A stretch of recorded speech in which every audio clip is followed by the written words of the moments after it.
Good morning. We're learning as a chus for Shlema, Filana Chaya Basarach, and by Fitzero Peril, Meir Ben Zero Peril. We are on Daf Memtes Amid Aleph, right in the middle of the wide lines by the two dots. Nikva Hakeva. So again, I'm just going to remind ourselves, as we have numerous times, there are four stages that when an animal, a mammal that ruminates, chews its cud, it goes through four different stomachs. So the first one is the kares, which is where the animal basically stores the grass that it chews, and it just sits there. A little bit it starts to get broken down. Then goes to the base hakaisis, which the only thing I really know about it is that it's a shape of a kais. It has little holes like a kais, and it makes the grass into a cud, which is then spit out, and it chews it again. Then after that, after it chews its cud, then it gets its final, the food gets its final disposition, goes into stomachs 3 and 4, which is the mases. Mases is the first stage of where the stomach does what we're familiar with, where the food starts to come apart, it starts to get broken down, and the keva, which I think is very similar to its actual stomach, the last stop on the way before it actually goes to the intestines. So I think that is the system. So now we're talking about nikva keva. If the fourth, the last, this stomach got a hole in it, we said it's going to be treifa. If you have the fats that are on the keva, the kehanim would eat that fat. That means that the keva itself, not the fat that's inside of it. The keva itself was one of the matnas kahuna that they would get from a shchita. This chaylev that's on top of it, it's a question. Chaylev is asur to eat. Chaylev is certain fats. Shuman, general fats, are mutter to eat. So this chaylev that's on the keva was not certain, and we're going to see it was a machlekes about whether it's mutter to eat, whether it's in the category of chaylev, which is asur, or is it in category of shuman, which is mutter to eat.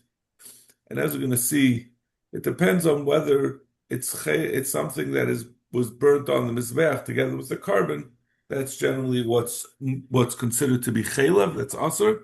Those things that are not burnt are shuman.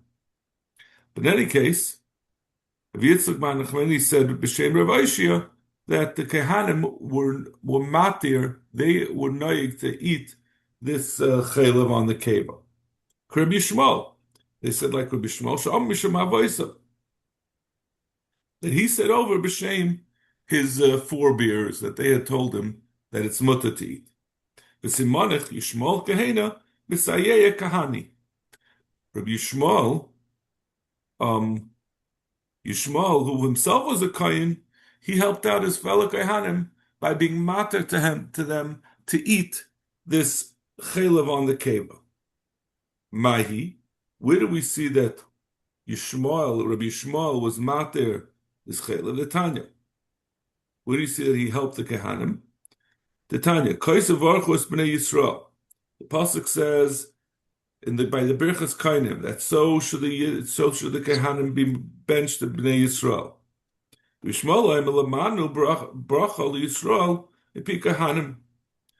that there's a bracha for the Yidden that comes from the Kehanim. The Kehanim atzman loy lamanu. But I wouldn't know that the Kehanim themselves get a bracha. And the pasuk continues and says the Baruch Shalom Kilu is saying, and I will give them a bracha.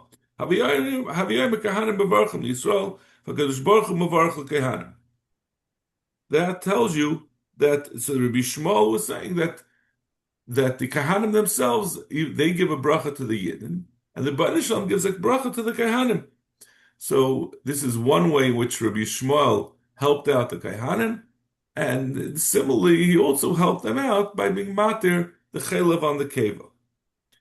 First, he helped them by giving them a bracha, and then he also helped them by being matir the chelev.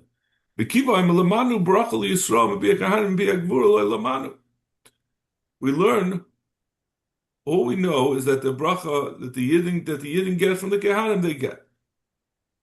But I wouldn't know that the Yidden get a bracha from the Rabbeinu Shalom, which is really the bracha they want. They don't want that the Kehanim should give a bracha. They want the Kehanim to give a bracha, which means that the Rabbeinu Shalom benches them. He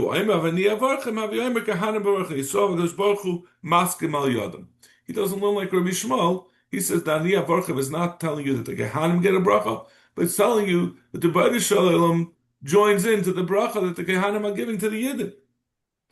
What does Rabbi Kiva know that the Kehanim themselves get a bracha? It doesn't seem fair. The Kehanim have to go in the middle of davening and get the sleeves of their suit all wet from washing their hands and go give a bracha, and they get nothing.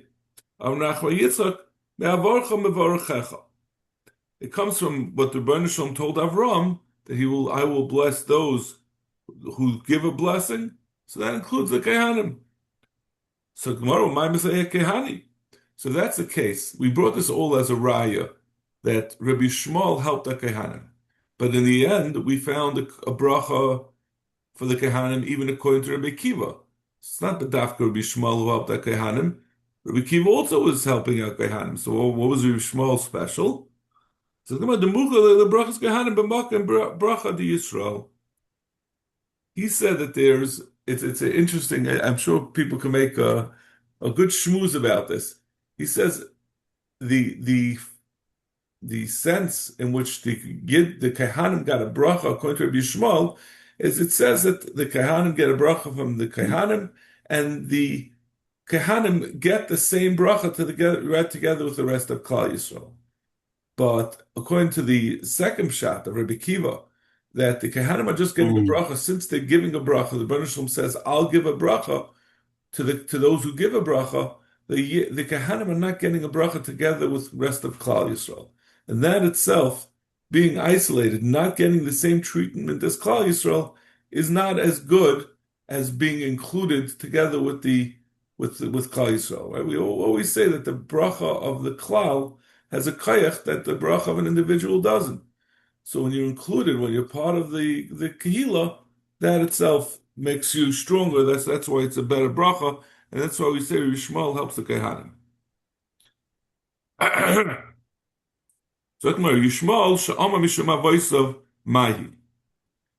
I think what it means is that what the Gemara is asking is that it seems like there's other cases from the Lashon. It says that Yishmael b'shem avosav is mashma that there was another thing that he said over b'shem avosav, or that somehow there's an intonation, a sense that there was an additional thing that Rabbi Shmuel was matir for Kehanim. The Tanya. I guess no. This is just really it's not necessarily an extra thing. It means, where do we know, how do we see Rabbi Shmuel Taka says that the chaylev that's on the stomach is going to be mutter for Kehanim to eat? The Tanya. Bes kol ha-chaylev asher al ha-kerev. Right, this is the pasuk. I actually have the chumash here. The pasuk says, the hikram in Vayikra, hikram mizevach hashlam ishel Hashem, as ha-chaylev machasa as ha-kerev, the chaylev, the fats that cover the kerev, the insides, which is not, kerev is not doesn't mean something specifically, but the Gemara darshans what it means. Let's call a chaylev asher al ha-kerev, the second type of chaylev, eshtei ha-kloyes, and the kidneys is a chaylev asher alein, and the chaylev that's on them, asher al aksolim, that's on, I think that means their walls, let's say yeseres al kaved al kloyes, and that which is next to the kaved, next to the liver, on the kidneys, you see around, you should get rid of it. So these are the different parts of the chaylev that the Torah says you're not allowed to eat. But in any case, it says the pasuk starts Ves kol hachelav asher al hakerev, starts with a vav ves lahavi chelev shal gabe adakan. That's to add, in addition to the chelevs that are mentioned in the pasuk, that also adds the chelev that is on the intestines, which is the intestines of the part that comes out of the cave, out of the stomach. Divrei Rabbi Shmuel. That's Rabbi Shmuel. Rabbi Kiva, he says that it doesn't just include the intestines, it even means the chelev that's on the keva, on that stomach. So that means Rabbi Akiva is answering more. Rabbi Akiva asks both from the dakin as well as the keva. Rabbi Shmuel says it's only on the dakin, but not the keva. V'ramini, as a chelev asher, we have a brayso that says exactly the opposite. But as a chelev asher al hakerev, Reb Shimon Omer, from the Hidash, from the Vav of additional Isser, Reb Shimon Omer, Ma'achel of a Machas Sakerev, Krum v'Niklaf, just like the Chelev, Asher that's on the Kerev, which we understand to be the Chelev that is on the first stomach, which is the, what is it called again? The Kares, yeah. So the Kares, that's what the Torah is directly addressing. And it says Vav, Ve'es achel v'asher al hakerev. So what are we medama to the chelev that's on the kares? We say machel v'machas hakerev, krum v'niklaf. It has these characteristics, that it has there's a membrane, and it can be peeled back. That chelev is surrounded by a membrane, and the membrane can be peeled back. I've called krum v'niklaf. Anything that has those characteristics will also be included in the chelev that is brought as a carbon, and that is going to be also to eat. But he gives a pretty broad description of which chelev is included. He adds an additional requirement in order for it to be considered chelev that's also to eat. He says it has to be in addition to krum v'niklaf, in addition to having a membrane and being able to be peeled. It also is taisav, which Rashi describes as a simla, like a cloth, which Rashi means that when you remove it from the organ that it's on top of, it doesn't come off in patches, but it comes off altogether as one big sheet. I've called taisav krum v'niklaf, everything that has those characteristics. However, that would exclude the chelev that's on the keva. It includes the chelev that's on the intestines, on the dakin, but it would exclude the ones that are on the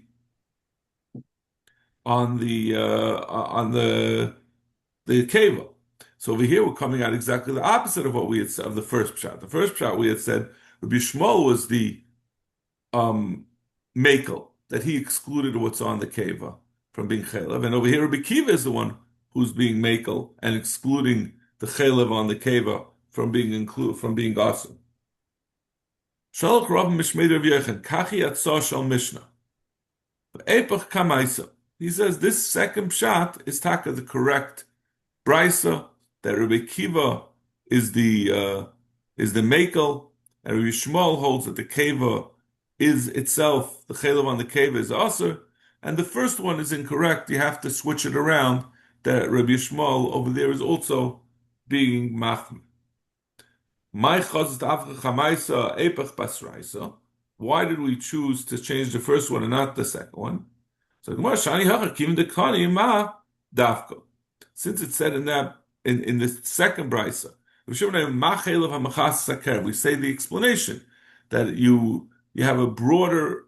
We compare it to the chelev that is machasa the kerev. That's machasa. That means the what do you call it? Not the keva, the kares, the first stomach. So we compare it to that. Since that second brisa gives an explanation, they're arguing about how specifically, whether there's a third requirement to compare it to the kares. So this gives an explanation. That was medaktik. That brisa was more meduktik, and the first one just gave the halacha. But Zok Gemara, now we're back. We have a problem. Like this whole point of this being brought was to figure out Rabbi Yishmael, Rabbi Yishmael Rabbi Kivi. We had said on Amud Aleph, right? The beginning of the sugi was it was mutter, and we said it's like Rabbi Shmuel who helps a kehanim. But we're saying we're concluding like the second brisa, in which Rabbi Shmuel was the machmir, Rabbi Kiva was the mekel, and said that the chelev on the cave is mutter. The Gemara says that Ein Chanami, Rabbi Yishmael Taka is chalik on Rabbi Akiva. Rabbi Yishmael had said b'shem avoisav that they said it's mutter like Rabbi Akiva, but he himself disagrees with them. So we're saying the quote of Rabbi Yishmael. We're not saying Rabbi Yishmael's shita himself. Amar Rav. Once we started talking about the chelev, whether it's mutter or asa to eat, the Gemara continues. Chelev tahar soisen. Chelev that is tar, meaning the chelev that is shuman, that's not asa to eat, is it if it stuffs up a hole, that is that stops the animal from bringing a treifa. Now it's interesting because before we had said a whole issue of whether something that was a treifa and then became fixed, whether that can lose its status as a treifa. This Gemara seems to be assuming that's not a problem. So chelev tar, according to Rav, can be saisim, tame ain't a saisim. But if you have actual chelev, when we say chelev tar, we really mean a shuman. That will block up a hole, for example, in the dakin, which we say a hole in the dakin makes it tame, makes it a treifa. But chelev that's also to eat will not block the hole. And this is all according to the svara that we had said, that the reason why something is going to be aser is because it has the same characteristics as the chelev on the kares, which we said it comes up. It comes up in a sheet. It's not mahodik. It doesn't attach itself to what's underneath it.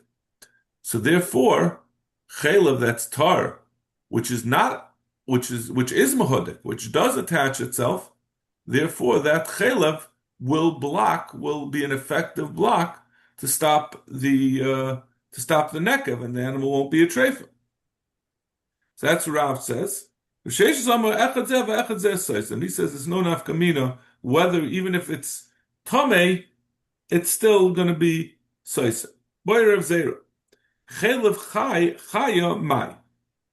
Now we said this rule that the chelev that's mutter to eat sticks to the intestines, for example, and blocks it. But we said it's chelev that's tar. It depends on whether it's allowed to be eaten or not. But the chelev of chaya is always mutter to eat. There's no iser. It's only on a behemoth that the chelev is aser. On a chaya, you could eat all of the fats. None of it has the status of chelev. So what do we say? Dafka amar chelev tar soisen v'hai nami tar. Do we say that it just depends on its status of whether you're allowed to eat it or not? Or like we said before, since it's compared, one of the characteristics of tar is that it's not like a sheet that comes off in one shot from the organ, but it sticks to it. And these that are tar don't stick, do stick. And those that are tamei don't stick, and therefore on a chaya, it's not going to make a difference that the chaya, as far as kashrus, you're allowed to eat the chelev, but its physical characteristics are going to be the same as the chelev that's tamei. So it shouldn't be able to make it to be soisim a whole.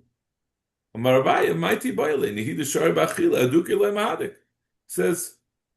Like we just said, the obvious svara. It's a little hard even to understand what the havamin is. Just because its legal status as a chaya is different that you're allowed to eat it, doesn't change its physical characteristics of whether it could stop up the hole or not. So who nekev the satma chelev tummy.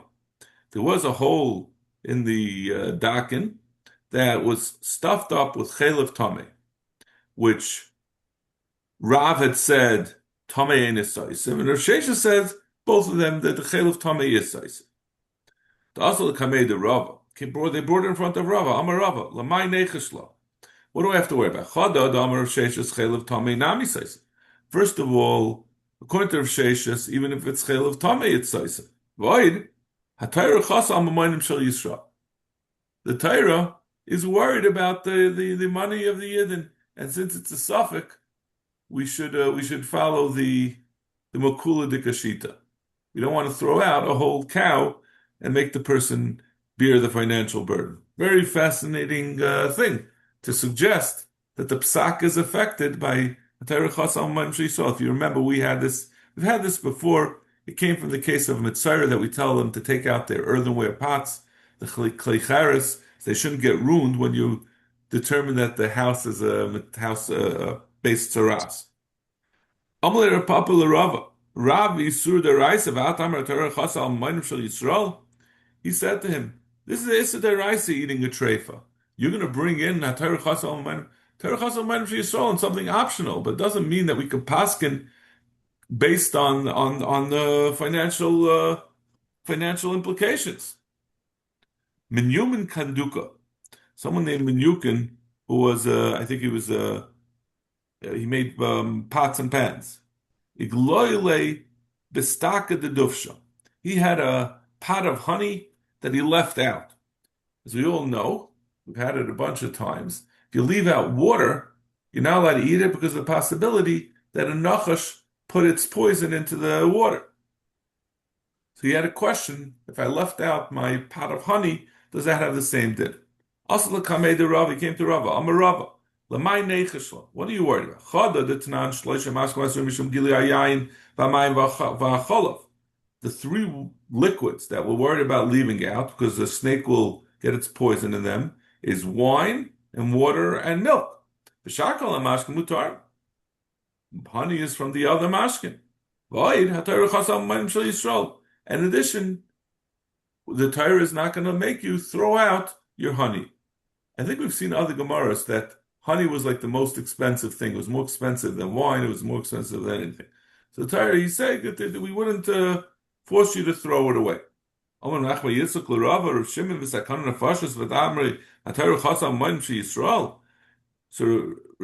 Yitzchak said to Rava, first of all, there's a sheet that says that honey is a possibility that my honey will get into it. And second of all, when we're talking about sakanas nefashos, you're going to talk about money, right? We have the whole, we know that pikuach nefashos, you have to spend any amount of money on it. And this is certainly more important than saving money, saving a pot of honey that someone's going to put himself into sakana. Rav Shimon Mahi, where do we see that Rav Shimon is chaylik and says that honey is also something that a snake gets into? The Tanya, Chamesha ein behem mishum giloi. There are 5 things that there's no problem that the snake doesn't go into them. Tzir, which is a kind of brine of fish, v'chaimetz and vinegar, shemen, oil, udvash, and honey. Umurius, which is a dip also made out of fish oil. But dvash is one of the things that we say there's no gilui. Rav Shimon Aimer, afen yesh behem mishum gilui. Rav Shimon is chaylik. He says no. Even these 5 things have gilui. So first of all, how could you be matter because Rav Shimon is chaylik? V'amar Rav Shimon, and Rav Shimon says, ani risi nachash sheshashu tzir b'tzidin. And he said, I can even support my shita because I actually saw a snake that went into the tzir and sidin. Amalei shat yahav ve'mirayim min hashaitim. Says that was a crazy snake. It was a rabbit snake. Just because you saw one snake do something crazy does not tell you that you always have to worry about snakes getting into the dvash. Normally, snakes only get into water, milk, and yayin. Amalei oidele mias betzir. He says, okay, listen, you're arguing with me about the dvash. You say that was a crazy snake. But you should be minded to me about the fish brine, the Amar Papa, Rav Huna Breder of Yeshua V'Rabbanan, Ki Havelu Giluya, when they had a water that had been left outside, and there might be poison in it. Shadule betzir. They would add to it tzir. They would add to it fish brine to that the brine would help with the poison.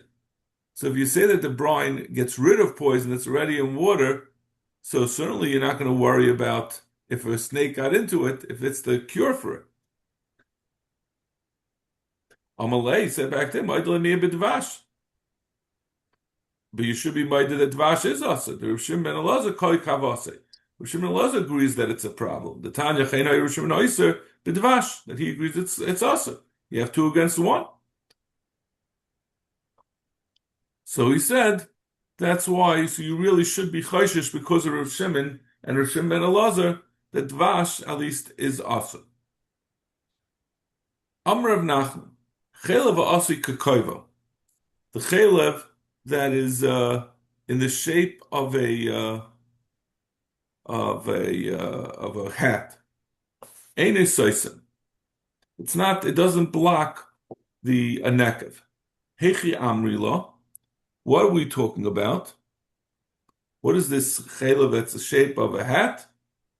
So hecha amrila chite this karkasha. Some say it's like the wheat kernel shaped globules of fat that are in the place where the animal defecates.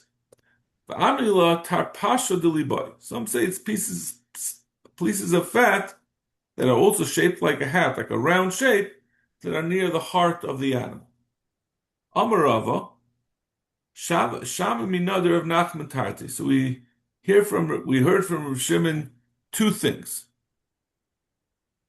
This is a dinim legabi I think the kares.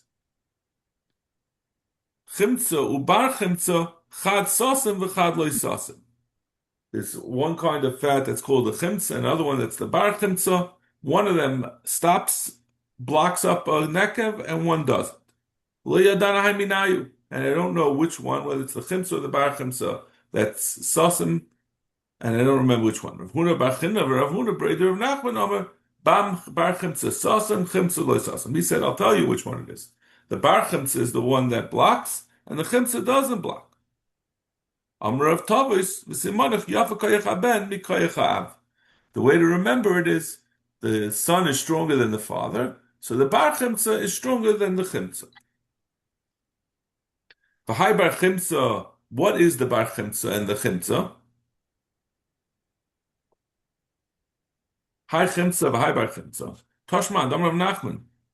Inu, this is talking about the two types of fats that are found on the what is it called? On the, I think the moses we're talking about. We're not talking about the kares. We're talking about the moses. That's what Rashi says. So we inu meichel achli. So there was a certain fat on the what do you call it? I have to have my notes of which is which. The moses. No. I don't know which one it is. So what does it say on over here? Yeah, we're talking about the keva. I'm sorry. The last stump. I don't know why I mixed it up. Yeah. So there are two types of fat that are on the keva. This is what we've been talking about till now. Inu meichel achli. He said to them, Rav Nachman said, we in Eretz Yisrael, we eat it, right? We said that there's one that's sasim, one that's not sasim. He said, us in Eretz Yisrael, we even eat it. And you're going to say, I'm sorry, they eat it. Meaning the people in Eretz Yisrael. He was talking to the people of Rav Nachman lived in, I think Rav Nachman was in Babel. And he said, they go ahead and eat it, die, mistam nami l'sasam. We're going to say it doesn't even block from the nekev in the keva. Now it's a little hard to understand what is the relevance of whether you could eat something we had said before, Lagabi, different types of chaylev, whether it's kosher or not, but I don't think that's what we're talking about over here. Why? Isn't that what it is? In other words, that's what Rashi says, isn't it? You mean before about mihadik, medik? Yeah, no, the machlekes between Rabban and Rav Sheshes. We had said that Caliph depending on whether tar, it's chaylev or shuman, depends on whether, it's right? tar or tummy, and Rav Sheshes said Let's see Rashi. Lidan afil mistan amisaslam bitmi lidan b'nei bavel nehidale achile lachim imachzikina b'chelev tar liyas soisim shana hida plug b'nei so b'nei bavel karli Rav Nachum bar chimtza behind the isra chelev shebamak. That so that's this chelev that they're talking about. That's the bar chimtza behind the isra chelev shebamakam heter shakeva asuya kekashas. Okay, then we're going to get to that in a second. So, what is it? So, we're saying that the Bar Chimtza is what they argue about. Now, the Bnei Eretz Yisrael say it's mutter to eat, and Bnei Bavel, they disagree. They say it's also to eat, but even so, it can be soisim and nekev. But I'm saying it's the other way around, right? If the Bnei Bavel say it's not able to eat, that's the reason why it shouldn't be saisim. So what is saying for us, at least it should be saisim. if you see that the people in Eretz Yisrael eat it, right? Yeah. Even if we don't eat it, right? But Caliph tahar, um, how's Chilv it going? Tar is saisim, right? Because it's not mehadik. But Rav Sheshes also held even. In other words, You have Rav Rav Sheshes held Sheshes, even Caliph tummy. So even if you hold that it's tummy, in other but words, he's saying almost like, but he's saying we hold it's also to eat, but but you since see they that. hold it's mutter, at least we should So agree that. But that it's right. the two things are dependent on one another. What does it mean? We should at least But agree you with that. you have two steps here. You have two step. In other words, You even say the if you fact hold it, maybe you they see should there hold it's its all taka mutter to eat so also. we're machman, we're not going to eat it, but at least this far. In other words, because you also have Rashev holds even if it is tummy, it's like a double step. In other words, Right. even No, you have I right, agree. I agree. yeah. No, so that's what I was thinking is that we hold like sort of like it's a derabanan that we're machmir that we don't eat it. It's not that we're paskening like the Manda Amr who says it's usr, but rather we're being machmir. But we shouldn't be machmir also for the second step to change its physical characteristics because the physical characteristics don't change depending on our deciding to be machmir on ourselves to stay away from it. Right, that makes And sense. that's what I was thinking. So Zakmar. So we know that there's something that they're chaylik on, that the Bnei Eretz Yisrael and Bnei Bavel are chaylik on whether you could eat. The akashta, so there are two parts of that fat on the keva. There's a part that's curved, which is like a bow, like from a bow and arrow, which is curved, and the bow has a string that's straight. That's a different part of the chaylev that's straight. So the akashta kol yamalei pligi da'aseh. Both Bnei Eretz Yisrael and Bnei Bavel will agree that the curved part of the chaylev is going to be chaylev that's on the keva that's awesome. Keep the isra. The straight part they're arguing on that one mandama says that the Bnei Eretz Yisrael say it's mutter and the Bnei Eretz Yisrael say it's awesome. No, even the Bnei Bavel hold that the straight fat is going to be mutter. They just argue about the curved part.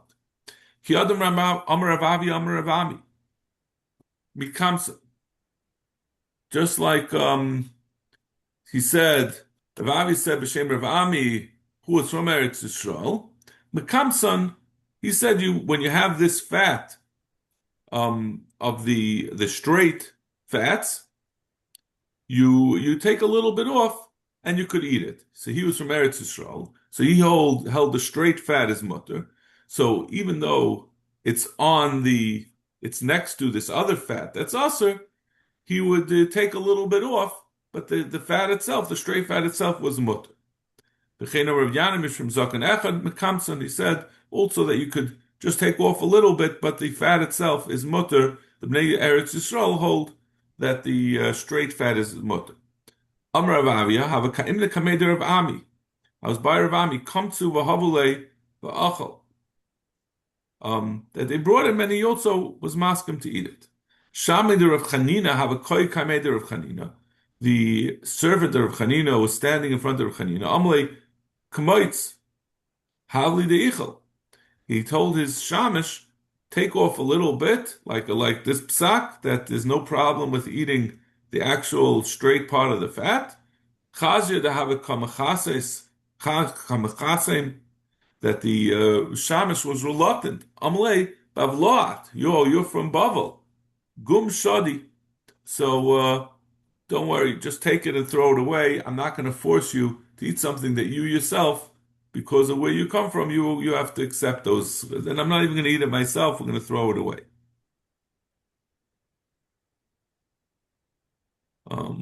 Okay, we're going to stop over here.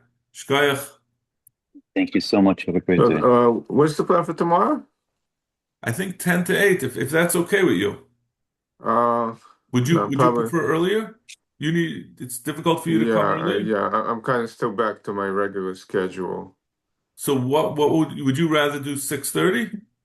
Yeah, 6:30 works because then I could go to daven by By the Makar. 7. Yeah, 7 o'clock. So I guess I'll send her out. Lizzie, does that work for you to go back to 6:30? Yeah. Okay, we'll do 6:30 on Zoom. Okay. Yes, good. Okay. Thank you so much. Have a good day. Take care. Have a good day.